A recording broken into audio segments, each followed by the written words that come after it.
Assalamualaikum warahmatullahi wabarakatuh.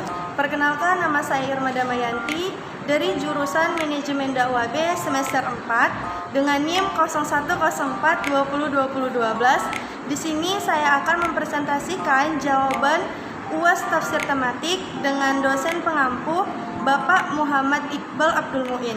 Nah, untuk soal pertama yaitu teknik eksposisi atau teknik penyajian penafsiran Al-Quran. Ada 4 jenis penyajian, antara lain tahlili, ijmali, muqorin, dan tematik. Jelaskan 4 jenis teknik eksposisi tafsir Al-Quran tersebut. Yang pertama yaitu tahlili. Tahlili merupakan metode dalam penafsiran Al-Quran dengan menggunakan cara yang menjelaskan ayat-ayat Al-Quran dalam berbagai aspek, yaitu seperti menjelaskan maksud dan inti yang terkandung ayat ke ayat, surat ke surat, hingga lafal ke lafal secara terperinci. Selanjutnya yang kedua yaitu metode ijmali atau global. Metode penafsiran yang dilakukan dengan menggunakan cara menjelaskan, yaitu maksudnya menjelaskan Al-Quran secara global, tidak terperinci seperti metode tahlili. Selanjutnya yang ketiga yaitu metode muqorin atau metode perbandingan. Metode penafsiran ini menggunakan cara yang menemukan dan mengkaji perbedaan-perbedaan di antara unsur-unsur yang dibandingkan. Metode ini membandingkan ayat satu dengan ayat-ayat yang lainnya. Selanjutnya yang keempat, metode maudu'i atau tematik. Metode penafsiran dengan cara memilih topik tertentu yang ingin dijelaskan atau penjelasannya dalam Al-Quran yang masih berhubungan dengan topik tersebut, kemudian dicari keterkaitannya dengan ayat-ayat lainnya. Selanjutnya soal yang kedua yaitu jelaskan 8 langkah-langkah yang harus dilakukan oleh seseorang ketika ingin menafsirkan Al-Quran dengan metode tematik maudu'i. Jadi langkah-langkah dalam menafsirkan dengan metode maudu'i yaitu yang pertama menetapkan masalah yang akan dibahas, yang kedua menghimpun ayat-ayat yang berkaitan dengan masalah tersebut, yang ketiga menyusun runtutan ayat sesuai dengan masa turunnya disertai pengetahuan tentang asbabul nuzulnya, yang keempat memahami kolerasi ayat-ayat tersebut dalam surahnya masing-masing, yang kelima menyusun pembahasan dalam kerangka yang sempurna, yang keenam melengkapi pembahasan dengan hadis-hadis yang relevan dengan pokok bahasan, yang ketujuh mempelajari ayat-ayat tersebut secara keseluruhan dengan jalan menghimpun ayat-ayatnya yang mempunyai pengertian yang sama, dan terakhir yang kedelapan yaitu menyusun kesimpulan-kesimpulan yang menggambarkan jawaban Al-Quran terhadap masalah yang dibahas. Selanjutnya soal yang ketiga yaitu apa yang menjadi ruang lingkup dari metode tafsir maudu'i.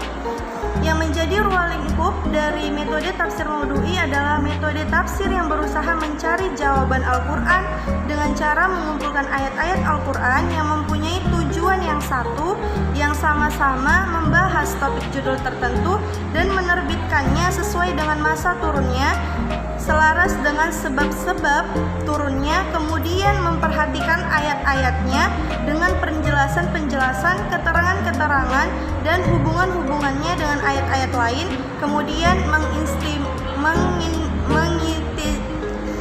mengistibatkan hukum-hukum. Soal yang keempat yaitu di antara 25 nabi dari Nabi Adam alaihissalam sampai Nabi Muhammad SAW, siapa paling sering disebut namanya dalam Al-Quran? Jelaskan profilnya, sebutkan secara terperinci nama surah, dan tuliskan ayat-ayatnya dalam bentuk tabel. Nah, jadi nama yang sering disebutkan di dalam Al-Quran yaitu adalah Nabi Musa alaihissalam, yaitu sebanyak 136 kali. Profil Nabi Musa yaitu nama lengkap Nabi Musa yaitu Musa bin Imran, nama ibunya Yukabat atau Yohanes Bilzal, garis keturunan Nabi alaihissalam Syed, Anusi, Kinan, Mihlail, Yarid, Idris alaihissalam, Maisyali, Lama, Nuh alaihissalam, Sam, Arfakasyad, Syalih, Abir, Falji, Ra'u, Saruj, Nahur, Tarak, Ibrahim alaihissalam, Ishak alaihissalam, Yakub alaihissalam, Lau, Azar, Qotaj, Imron, Musa alaihissalam.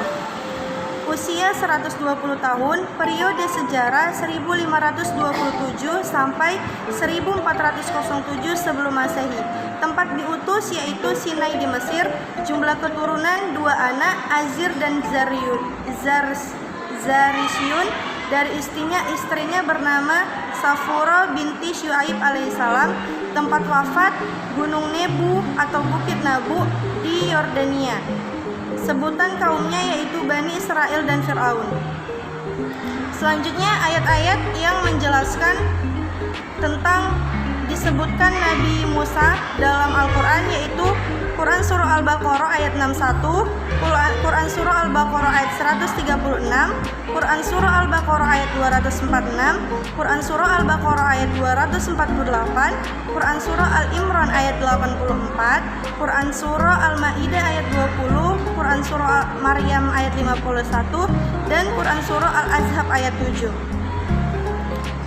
Selanjutnya soal yang kelima, yaitu jelaskan mengapa nama Nabi Musa alaihissalam paling banyak disebutkan di dalam Al-Quran. Jadi Nabi Musa alaihissalam banyak diberikan cobaan dan kesengsaraan yang dialaminya sangat mirip dengan apa yang dialami Nabi Muhammad SAW. Ketika kisah Musa banyak disebutkan dalam Al-Quran, menunjukkan bahwa Allah menghendaki agar kita banyak merenungkan perjalanan hidupnya, mengambil pelajaran tentang bagaimana ujian berat yang dialami Musa, dari mulai menghadapi Fir'aun hingga menghadapi Bani Israel yang keras kepala karena adanya hubungan yang erat antara syariat Nabi Musa dan syariat Nabi Muhammad SAW. Selanjutnya soal yang terakhir, yaitu jelaskan prinsip dan model kepemimpinan politik Nabi Sulaiman alaihissalam dalam proses penafsiran Al-Quran dan dibuktikan dengan ayat Al-Quran sesuai dengan pertanyaan. Nah, jadi kepemimpinan politik Nabi Sulaiman dalam Al-Quran ada 8 prinsip kepemimpinan politik, yaitu memiliki ilmu dan hikmah, selalu bersyukur kepada Allah Subhanahu wa taala, beriman dan bertakwa kepada Allah, bersikap sabar, memiliki karismatik dan berwibawa, bijaksana, adil dan tegas, membangun hubungan diplomatik dan jujur. Model kepemimpinan politik Nabi Sulaiman adalah kepemimpinan profetik atau kenabian.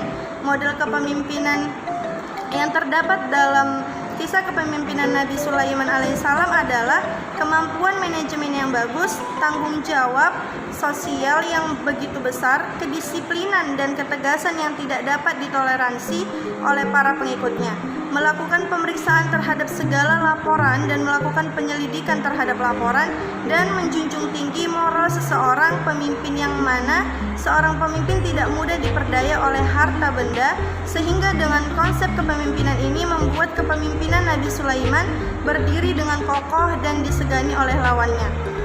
Kemudian dibuktikan juga dengan surah Al-Quran, yaitu dalam surah An-Naml ayat 15 yang artinya, dan sungguh kami telah memberikan ilmu kepada Daud dan Sulaiman, dan keduanya berkata, segala puji bagi Allah yang melebihkan kami dari banyak hamba-hambanya yang beriman. Menurut Ibnu Katsir, ayat ini menjelaskan bahwa Allah mengabarkan tentang nikmat yang diberikan kepada 2 orang hambanya dan nabinya, yaitu Nabi Daud dan putranya. Ilmu yang dianugerahkan Allah kepada Nabi Daud dan Sulaiman alaihissalam sungguh banyak dan unik.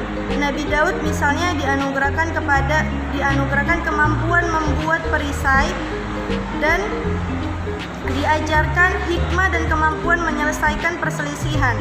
Kemudian Nabi Sulaiman dianugerahi hikmah dan kemampuan memahami kasus-kasus perselisihan, juga kemampuan memahami bahasa atau suara burung. Baiklah, terima kasih. Sekian presentasi dari jawaban UAS tafsir tematik dari saya. Mohon maaf bila ada kekurangan. Wassalamualaikum warahmatullahi wabarakatuh.